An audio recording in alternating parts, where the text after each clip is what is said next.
오늘 날씨가 많이 춥네요. 근데 바깥은 춥다가 안에 들어오니까 이 안은 따뜻해요, 추워요? 따뜻하죠. 따뜻합니다. 근데 이렇게 추운 데 있다가 따뜻한 데 들어오게 되면 찾아오는 손님이 있어요. 어떤 손님이 찾아오나요? 잠손님. 혹시 이 시간에 조는 분들 계시면은 제 설교가 지루해서가 아니라 여기가 따뜻해서 따뜻해서 그렇다라고 저는 이제 위로해가면서 설교를 하려고 합니다. 오늘 말씀의 제목은 자기 백성을 버리셨느냐, 하나님이 자기 백성을 버리셨느냐, 이 말씀을 가지고 오늘 성경 말씀을 나누고자 합니다. 우리 큰애가, 예진이가 초등학교 6학년 때, 저는 몰랐어요. 제 큰애가 사춘기가 있었는가 이런 것도 잘 몰랐는데 제 아내가 얘기를 하더군요. 초등학교 6학년 때 사춘기가 와서 아주 혼났대요. 우리 큰애가. 그러니까 이제 큰애가 이제 사춘기가 되면은 지 엄마랑 이제 싸우는 겁니다. 전쟁이 일어나는 겁니다. 막 전쟁이 나고 싸우고, 그 조그만 거 타고 어떻게 싸우는지 저는 잘 모르죠. 집에 있는 시간이 별로 없으니까. 근데 그러고 나면 너무너무 힘들고 속상하고 낙심해져 있으면은 그때 우리 막내가 초등학교 1학년. 몇 학년이라고요? 1학년. 우리 예원이가 이렇게 오더니 지 엄마 등에다가 손을 딱 얹고 탁탁탁탁 치더래요. 그러면서 엄마한테, 엄마 하나님 믿어? 엄마 하나님 믿지? 하나님이 언니 저렇게 내버려 두지 않으실 거야. 하나님 믿어. 그랬다는 얘기가 있습니다. 하나님이 자기 백성을 버리셨느냐. 오늘 로마서 말씀을 가지고 여러분과 이 말씀을 나누고자 합니다. 저는 이 로마서 말씀을 연구하고 또 설교를 위해서 준비할 때마다 마음에 큰 감동이 있어요. 하나님이 아마 이 로마서의 말씀을 기록하여 우리에게 주시지 않았다라면은 아마 인간의 인생, 우리 성도의 인생은 아마 그것만큼 불행한 일이 없었을 것이라고 생각이 듭니다. 여러분, 이 로마서의 말씀은 특별히 올해가 종교개혁 500주년이 되는 해, 1517년 종교개혁이 일어났을 때 이 로마서가 끼친 영향은 절대적이었었죠. 특히 마틴 루터 목사님의 표현으로 보면은 이 로마서야말로 신약 성경의 가장 최고의 부분이며, 그리고 가장 순수한 복음이며, 모든 그리스도인들은 로마서의 단어 하나하나를 마음에 담아야 할 뿐만 아니라 날마다 영혼의 양식으로 마음에 가득 채워야 할 것이다 라고 고백하였다고 합니다. 로마서의 이 말씀 단어 하나하나를 다 마음에 담아라. 우리 막내 꼬맹이가, 그 예원이가 아장아장 걸을 때 좋아하는 것이 있었습니다. 아이스크림입니다. 아이스크림 그렇게 좋아했습니다. 특히 바닐라 아이스크림. 바닐라 아이스크림 중에 이런 아이스크림이 있더라고요. 엄마 아빠도 함께 투게더. 있나요? 저는 투게더 하면 꼭 두 개 더 이렇게 들리는데, 이 아이스크림을 그릇에 이렇게 접시에 담아주면 이것을 얼마나 맛있게 먹는지 저는 아이의 혓바닥에 그렇게 진공청소기처럼 흡인력이 빠른지 몰랐어요. 그냥 그 접시를 갖다가 핥는데 반짝반짝, 어떻게? 반짝반짝, 아주 구석탱이 하나 남은 것 없이 아이스크림을 빠드득 빨아서 먹는데 얼마나 깨끗해졌는지 몰라요. 왜요? 이 아이스크림이 그렇게 달고 맛있기 때문이죠. 저는 우리 성도가 말씀을 받을 때 이와 같이 이 말씀을 달게 받으시기를 주님의 이름으로 축원합니다. 하나도 버리는 것 없이 말씀의 구퉁이 하나라도 바드득 아주 깨끗하게 받아서 우리 삶에 참 생명과 소망이 되는 그런 말씀으로 받으시기를 주님의 이름으로 축원합니다. 이만큼 이 로마서의 말씀에 대한 기대감이 우리에게 좀 있어야 됩니다. 오늘 이와 같은 마음을 가지고 도대체 오늘 본문이 무엇으로 시작하고 있는가라는 말씀을 좀 보길 원하는데, 자, 다 같이 한번 1절 보시겠습니다. 1절 우리 한번 다 같이 읽어볼까요? 시작. 그러므로 내가 말하노니 하나님이 자기 백성을 버리셨느냐? 그럴 수 없느니라. 아멘. 여기까지 보겠습니다. 그럴 수 없느니라. 한국어 표현으로 보면은 그럴 수 없느니라 이렇게 좀 평범하게 나와 있지만, 영어 성경 NIV를 보면은 by no means, 결코 아니다라는 뜻입니다. 하나님이 자기 백성을 버리셨느냐? 결코 아니다라는 거죠. 이 얼마나 큰 희망과 소망이 되는 말씀인가요? 우리에게 희망이, 우리에게 소망이 될 수 있는 것은 하나님이 자기 백성을 버리시겠느냐? 결코 그럴 수 없느니라. 과연 하나님이 우리를 버리실까? 버리지 않으실 거야. 우리의 추측이나 예상이나 우리의 그냥 기대가 아니라 하나님이 단언하여 우리에게 말씀하시는 것, 하나님이 자기 백성을 버리시겠느냐? 결코 그럴 수 없느니라 라고 우리에게 증거하고 있다는 거죠. 이 위대한 선언은 마치 커다란 번개가 꽝 치면서 우리의 마음을 쪼개는 것 같은 강력한 말씀이며, 마치 어두운 골짜기와 어두운 터널을 다닐 때 환하게 비춰주는 하나님의 그 길을 여는 말씀과 같습니다. 우리가 한번 생각해 보기를 원해요. 왜 사도 바울은 여기서 이와 같은 말씀, 하나님이 자기 백성을 버리시겠느냐? 결코 그럴 수 없다라고 이 말씀을 여기서 시작하고 있을까? 이 말씀의 배경은 이렇습니다. 바울은 이 로마서를 통해서 하나님의 약속들이 이와 같다라는 것을 계속해서 얘기하고 있죠. 신자에게는 하나님의 놀라운 언약, 하나님의 약속들이 들어있다라는 것을 계속해서 강조해 오고 있습니다. 그 수많은 약속 가운데 이제 하나님의 택한 백성들은 결국은 영광을 보게 될 것이라는 이 약속에서 절정을 이루게 되는 것이죠. 로마서 8장 18절 말씀입니다. 우리 다 같이 한번 읽어볼까요? 시작. 생각하건대 현재의 고난은 장차 우리에게 나타날 영광과 비교할 수 없도다. 현재의 고난은 장차 우리에게 나타날 영광과 비교할 수 없다라고 얘기하고 있죠. 우리가 이 세상을 살면서 버티고, 이 세상을 살면서 억울하고 힘들고 핍박과 고난 속에서도 그래도 이 세상 속에서 우리가 소망을 갖고 살아갈 수 있는 이유는 현재 이 고난은 장차 우리에게 나타날 영광과는 비교할 수 없다라는 이 하나님의 선언에 있는 것입니다. 여러분, 우리에게 영광이 있습니다. 여러분, 이것을 다 믿으십니까? 성도는 세상을 살아갈 때 싸움을 싸웁니다. 영적인 싸움을 싸워갑니다. 이 믿음의 싸움, 어떤 믿음입니까? 우리는 결국 승리할 것이며 우리에게는 결국 영광이 있다. 이 믿음의 싸움을 싸워가고 있는 것이죠. 그리고 하나님의 약속은 우리에게 영광이 있다라는 것으로 끝나지 않고, 하나님의 영광이 있으되 백성들은, 주의 백성들은 반드시 실패하지 않고 이 영광을 보게 될 것이다. 왜냐하면 하나님의 끊을 수 없는 사랑이 우리와 연결되어 있기 때문이라는 거죠. 로마서 8장 38절 39절 말씀입니다. 우리 다 같이 한번 우리 큰 소리로 읽겠습니다. 시작. 내가 확신하노니 사망이나 생명이나 천사들이나 권세자들이나 현재일이나 장래일이나 능력이나 높음이나 기쁨이나 다른 아무 피조물이라도 우리를 우리 주 그리스도 예수 안에 있는 하나님의 사랑에서 끊을 수 없으리라. 아멘.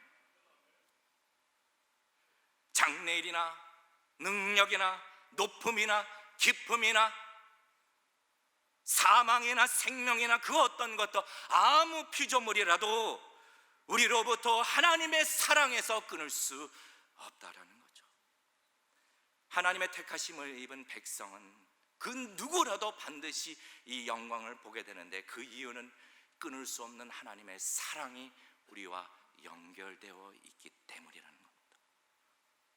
자, 그런데 여기까지 좋습니다. 로마서 8장까지는 이와 같은 약속들이 있다는 것을 강조하는데 9장에 들어서 분위기가 바뀌어요. 분위기. 자, 그 이후에는 바울이 9장과 10장에서는 유대인들을 향한 책망으로 돌아서게 되는데, 그 책망이란 어떤 거냐? 너희가 율법도 미리 받았고 성경도 미리 받았고 너희가 하나님도 미리 알았는데 유대인 너희 이스라엘 백성의 대다수가 메시아, 곧 참 메시아이신 예수 그리스도를 거부하고 있다는 거죠. 이것은 너희가 하나님의 말씀에 강팍하고 있기 때문이라고 얘기하고 있습니다. 바울은 이 얘기를 하면서, 이 현실을 얘기하면서 너무나도 마음이 아픈 거예요. 로마서 10장 21절 말씀 우리 다 같이 한번 읽을까요? 시작. 이스라엘에 대하여 가라사대 순종치 아니하고 거스려 말하는 백성에게 내가 종일토록 손을 벌렸노라 하셨느니라. 내가 종일토록 나의 손을 벌렸건만 너희 이스라엘 백성들은 순종치 아니하고 하나님의 뜻을 거스리고 있다라고 얘기하고 있습니다. 그리고 이와 같이 유대인들은 하나님을 거역하고 예수 그리스도를 거부하고 있지만 그러나 이방인들이 이 은혜를 얻고 있다라고 말하는 거죠. 구약에서도 이 부분을 예언하였는데 로마서 10장 20절 말씀이 이렇게 기록되어 있습니다. 우리 다 같이 한번 읽을까요? 큰 소리로 시작.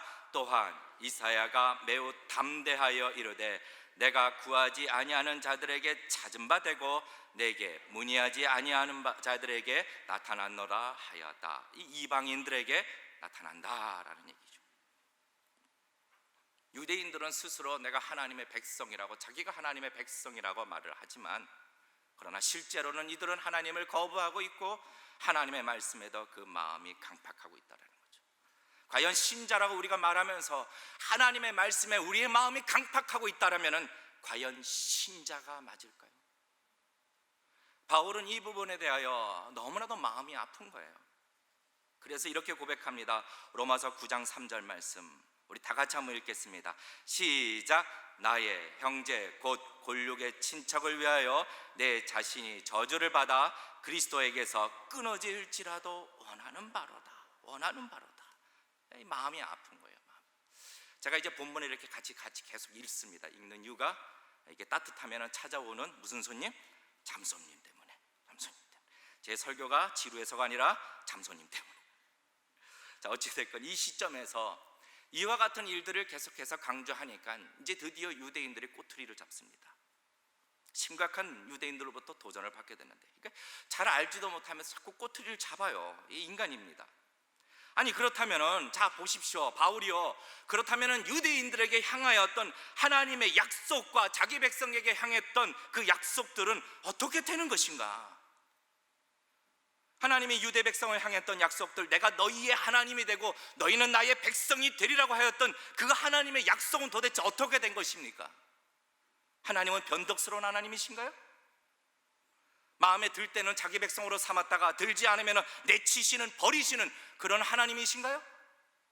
아니면은 하나님은 약속하셨지만 인간에 의하여, 하나님의 능력이 매우 제한되어서 인간에 의하여 전능하지 못하시는 그 하나님, 하실 수 없는 하나님이신가요?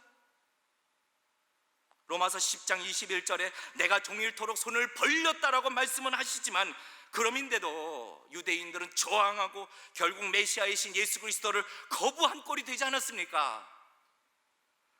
하나님은 사람의 마음도 바꾸지 못하시는 그런 하나님이십니까? 하나님의 약속들은 실패한 하나님이 아니실까요? 이러한 꼬투리를 잡기 시작합니다. 여러분, 이것은 매우 심각한 질문이죠. 왜요? 우리의 이해 속에서, 인간의 이해 속에서는 어떻게 보면 하나님의 약속이 실패했다라고 보게 되는 것이죠. 여러분들, 성도님들 어떻게 생각하시나요? 과연 하나님의 약속이 실패한 것인가요? 이 질문은 우리의 삶 속에서도 매우 중요한 것입니다. 왜 중요한가? 첫 번째 문제, 이스라엘에게 약속하셨던 이 하나님의 말씀이 실패하셨다면 우리가 믿고 따르는 이 하나님은 전능하신 하나님도 아니고 그렇다면 영광스럽지도 않는 하나님이시기 때문이죠. 하나님의 전능하심이 없다면요, 이건 하나님이 되실 수도 없습니다. 이런 하나님을 믿고 바라고 따르는 우리 신자들은요, 바보 같은 인생들이죠. 어떠한 소망도 없는 것이죠. 성도의 인생도 여러분 세상 사람들과 똑같습니다. 그냥 확신 없는, 사망으로 향하여 절벽을 향하여 달려가고 있는 마치 브레이크가 없는 자동차와 같은 것뿐입니다. 이러한 비극을 안고 하나님의 전능하심을 의심하며 살아가는 우리의 인생이 되는 겁니다. 과연 우리가 하나님의 약속을 기다리며 사는 것이 바보 같은 짓일까요? 하나님이 일하신다고 하죠. 예, 좋습니다. 그러나 하나님은 단지 인간에 의해서 거절당하시는, 인간에 의하여 좌우지되는 그런 무능력한 하나님이신가요? 이런 문제가 오게 되는 것이죠. 하나님의 전능하심에 대한 의심이 오게 되는 겁니다. 두 번째 문제가 있습니다. 두 번째 문제는 이스라엘에게 약속하셨던 이 기록된 하나님의 말씀이 실패하였다라면 다른 모든 약속도 여러분 믿을 수가 없습니다. 성경에 기록되어 있는 하나님의 약속이라는 것은요, 단지 과거의 그 성경 시대에만 해당되는 약속이 아니라 오늘날도 앞으로도 영원히 유효한 약속으로 우리는 믿고 있습니다. 그런데 하나님이 과거에 하나님께서 하셨던 이 약속이 실패했다라면은 이 성경에 기록되어 있는 오늘날 우리에게 보장되어 있는 영원한 생명과 영광과 은혜에 대한 약속도 어떻게 보장할 수 있습니까? 정말로 로마서 8장에서 언급하고 있는 고난 뒤에 오는 그 영광에 비교할 수 없다라는 것이 과연 사실입니까? 우리가 믿을 수 있는 걸까요? 여러분, 이와 같이 매우 심각한 질문과 갈등에 우리는 부딪히게 되는 것입니다. 이 두 가지 문제를 해결하기 위하여 성도님들, 우리 인생에서 이 두 가지 문제 해결이 매우 중요하게 됩니다. 왜 중요하는가? 말씀드렸지만 성도의 싸움은 믿음의 싸움입니다. 믿음의 싸움. 무엇에 대한 믿음입니까? 하나님은 천지를 창조하신 전능하신 하나님, 하나님께서는 우리를 향하여 책임져 주신다는 그 하나님, 우리에게는 영생이 있다는 그 믿음, 자기 백성을 위하여 천국을 예비하셨고 하나님의 백성들은 영원하고 풍성한 영생을 얻게 된다는 이 약속을 우리는 믿는 가운데 우리는 이 싸움을 살아가고 있는 것이죠. 그런데 과거에 이 하나님의 약속이 실패하였다면 우리는 이 약속을 어떻게 신뢰하고 믿고 나아갈 수 있을까요? 그렇기 때문에 이 문제를 해결하는 것은 우리의 삶 가운데 매우 중요한 문제가 되는 것입니다. 이 문제를 해결하기 위해서는 첫 번째, 우리는 하나님을 알아야 합니다. 제대로 알아야 됩니다. 나의 제한된 생각이나 경험이나 사상 속에서 하나님을 아는 것이 아니라 제대로 하나님을 알아야 하는 것이죠. 인간의 이해 범위 속에서는 하나님을 실패자요 혹은 능력이 제한되는 전능하지 못하시는 하나님으로 우리는 오해하기 쉽습니다. 자, 그러면은 우리는 어떤 방법으로 하나님을 알아가야 할까요? 그거는 하나님의 방식대로 우리는 알아야 되는 것입니다. 하나님을 알 때 잘 들어보십시오. 인간은요, 하나님이 계시하시는 만큼 하나님을 알게 됩니다. 그렇기 때문에 인간은 하나님이 계시하시는 그 방법대로 인간은 하나님을 알 수 있게 되는 거죠. 우리의 방법대로가 아닙니다. 때로는요, 우리는 하나님을 꿈속에서라도 하나님의 뜻을 알려달라고, 하나님을 알게 달라고 기도합니다. 그러나 이것은 우리가 원하는 방법이지 하나님의 방법이 아닙니다. 때로는 하나님을 알기 위하여 뭔가 기적적이고 특별한 것을 체험하게 해달라고 우리는 요구합니다, 하나님께. 그러나 이것도 우리가 요구하는 방법이지 하나님의 방법이 아니라는 거죠. 하나님께서 이와 같은 질문에 우리에게 답하실 겁니다. 너가 나를 알길 원하느냐? 그렇다면 나는 이미 너희에게 성경을 주었다라고 말씀하실 겁니다.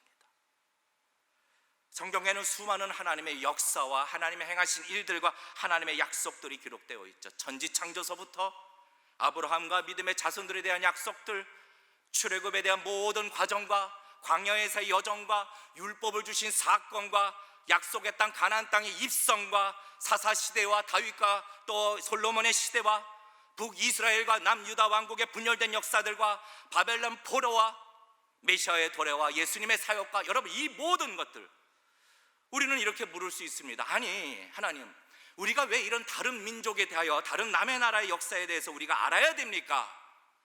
그 이유는 한 가지예요. 한 가지.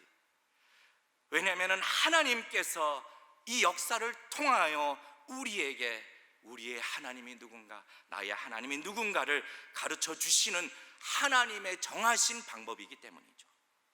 우리가 왜 예수 그리스도를 믿어야 천국에 가나요? 하나님, 누가 정하신 방법입니까? 하나님이 정하신 방법이라는 거죠. 하나님의 정하신 방법이기 때문에 우리는 성경에 기록되는 역사와 사건들을 알아야 된다는 거죠. 하나님 왜 이런 방법을 쓰십니까? 우리는 따질 수가 없습니다. 11월 11일 빼빼로데이라고 하죠. 빼빼로데이. 감회가 새롭습니다. 빼빼로데이. 우리 큰애가 저한테 빼빼로를 만들어서 줬던 날이거든요. 빼빼로를 만들어서 주닌 제 주머니에서 뭐가 나올까요? 용돈이 빼빼로 값보다 훨씬 많은 용돈이 탁. 제 큰애가 어렸을 때 이 과자를 먹고 있으면, 과자를 참 좋아해요. 우리 큰애가 먹고 있으면은, 저는 그렇게 과자를 많이 좋아하지는 않지만 그 아이한테, 우리 큰애한테, 자, 과자 아빠 앙. 아빠 뭐라고요? 앙. 이게 뭡니까? 입에 넣어달라는 거죠. 과자 좀 줄래? 앙. 그러면은 과자를 딱 들고 과자 봉지 한번 보고 아빠 얼굴 한번 보고 망설이다가 기분이 좋으면은 입에다가 탁 넣어줘요. 기분 좋으면 딱. 근데 기분이 나쁘면은 이제 싹 돌아서는 거죠. 가져가죠.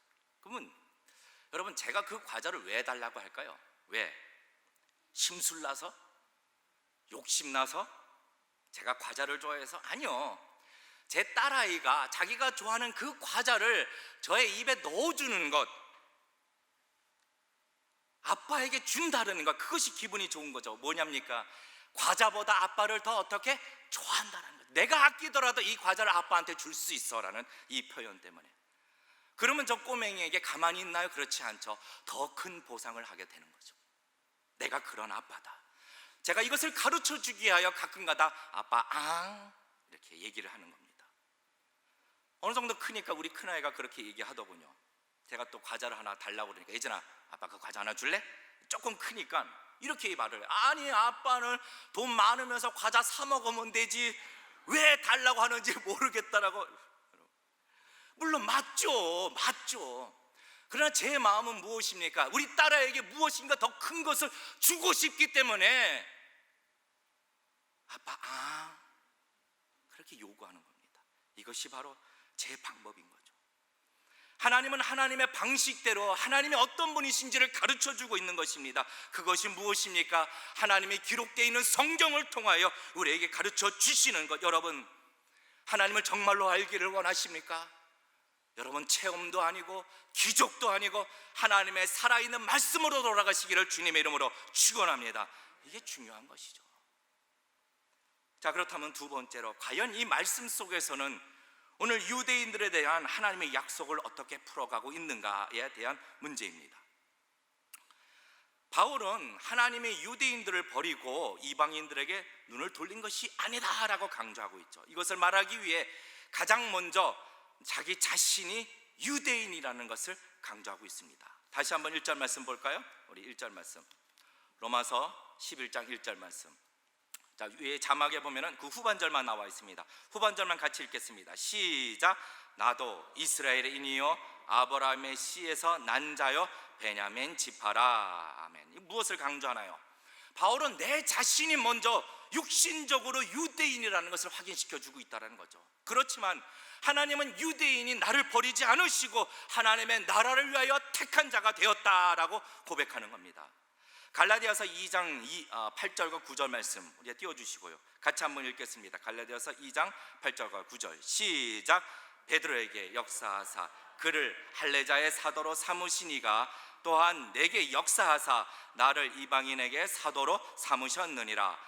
또 내게 주신 은혜를 알므로 기둥같이 여기는 야고보와 게바와 요한도 나와 바나바에게 교제의 악수를 하였으니 이는 우리는 이방인에게로 저희는 할례자에게로 가게 하려 함이라. 이게 무슨 얘기입니까? 하나님은 할례자, 곧 육신적인 유대인들에게도 사도를 보내고 있다는 겁니다.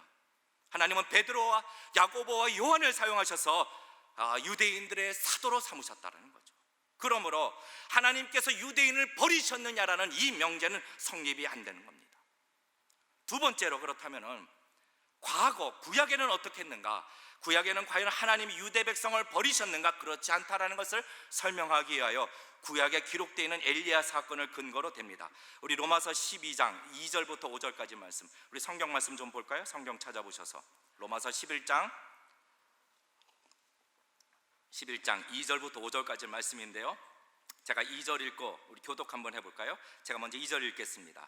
하나님이 그 미리 아신 자기 백성을 버리지 아니하셨나니 너희가 성경이 엘리야를 가리켜 말한 것을 알지 못하느냐?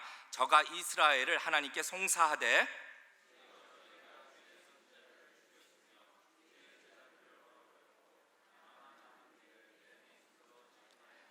저에게 하신 대답이 무엇이냐? 내가 나를 위하여 바알에게 무릎을 꿇지 아니한 사람 7천을 남겨두었다 하셨으니 그런즉 이와 같이 이제도 은혜로 택하심을 따라 남은 자가 있느니라. 아멘. 왜 하나님이 엘리야 얘기를 또다시 꺼내셨을까요? 자, 엘리야 시대는 당시에 아합과 이세벨 여왕이 통치하던 북왕국 이스라엘, 아마 이스라엘 역사상 가장 신앙적으로 암울했던 시기로 당시 아합과 이세벨의 그 여왕에 의하여 바알과 아세라 신이 아주 전역에 가득했습니다.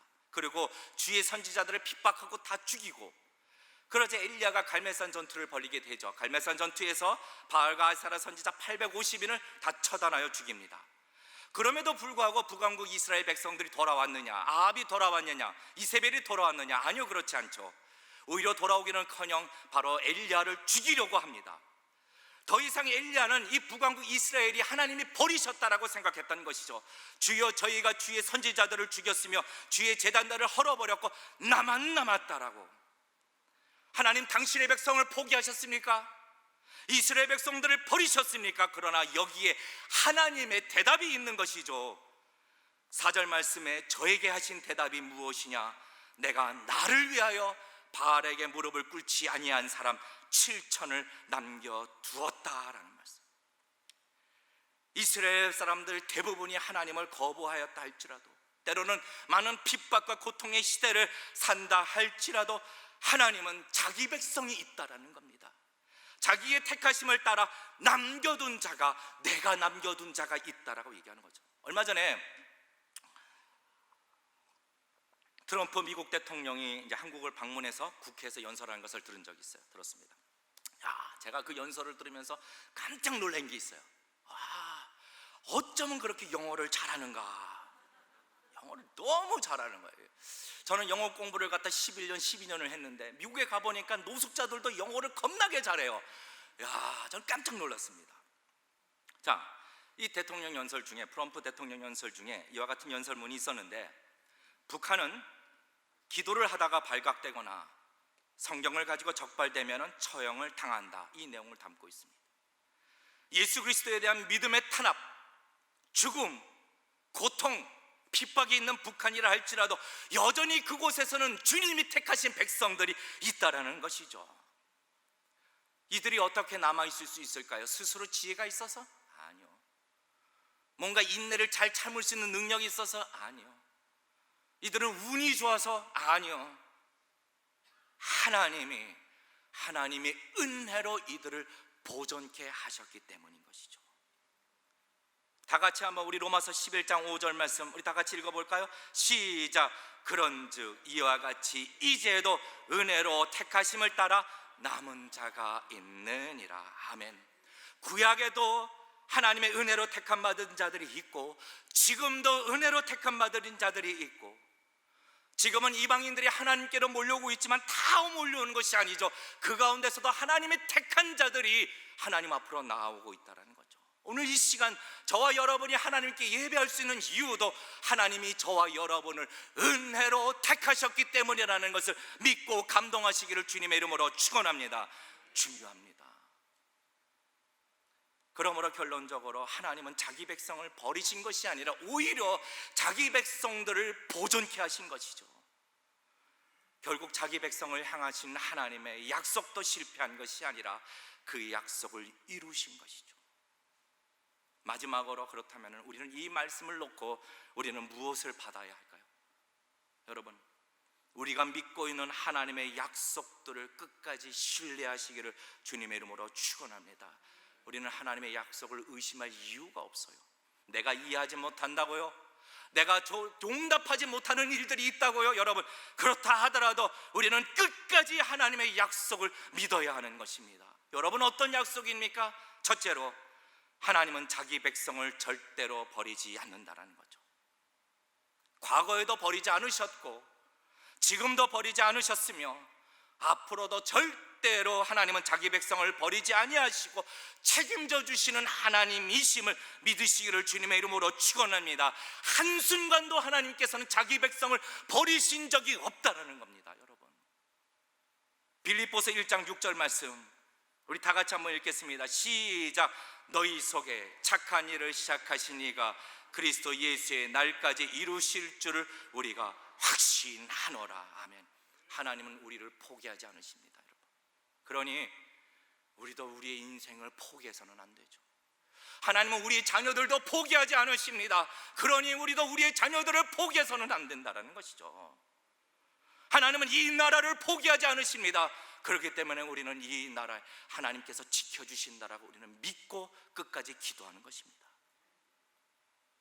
여러분, 하나님이 우리를 포기하지 않으셨으니 저와 여러분의 인생도 포기하지 마시고 끝까지 이것을 붙잡고 살아가는 저와 여러분 되시기를 주님의 이름으로 축원합니다. 마지막 두 번째, 무엇을 신뢰해야 되나요?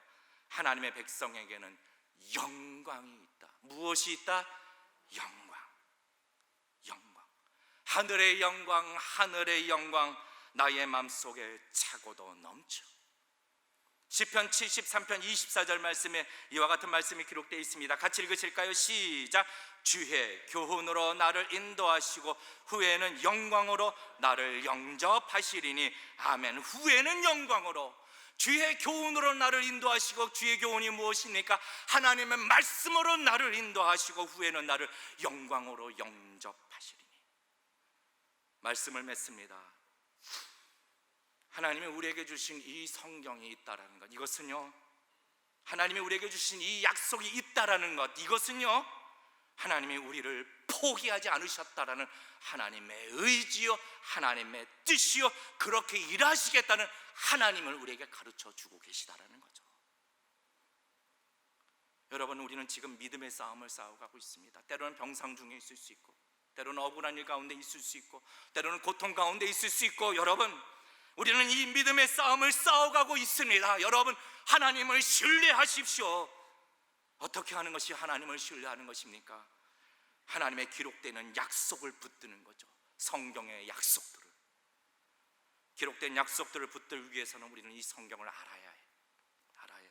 내 방법대로 하나님을 판단하고 아는 것이 아니라 이미 하나님이 우리에게 주신 이 말씀을 통하여 하나님을 아시고 더불어 이 말씀을 붙들고 믿음에서도 승리하는 확신 가운데 살아가는 저와 여러분이 다 되시기를 주님의 이름으로 축원합니다. 여러분의 자녀들에게도 말씀을 가르치십시오. 여기에 너희들을 향한 약속이 있다라고 가르쳐 주십시오. 이 약속을 신뢰하라. 이 약속을 믿어라. 여러분, 이 믿음도 하나님이 주시는 겁니다. 여러분 기억하셔서 말씀을 더욱더 상고하시고 이 말씀에 의지하며 살아가 하나님께 다 영광이 되시는 저와 여러분 되시기를 주님의 이름으로 축원합니다. 이 시간에 다 같이 기도하실 때 하나님의 말씀에 대한 확신을 내게 허락하여 주시옵소서. 이 믿음도 하나님이 주시는 겁니다. 우리 자녀들도 하나님께서 책임져 주시고 붙드신다라는 하나님 그 약속을 하나님 믿습니다. 지금 나의 자녀가 어려운 가운데 있다 할지라도, 고통의 신음 가운데 있을지라도 하나님은 나의 자녀를 포기하지 않으신다는 것을 우리는 믿습니다. 하나님, 내 삶의 터전이 어둡다 할지라도 하나님은 말씀 가운데 약속하셨습니다. 나를 버리지 않으셨더라. 하나님, 이 믿음을 잃지 않게 하여 주시옵소서. 다 같이 한번 주님의 이름을 크게 한번 부르짖고 다 같이 통성으로 함께 기도하시겠습니다.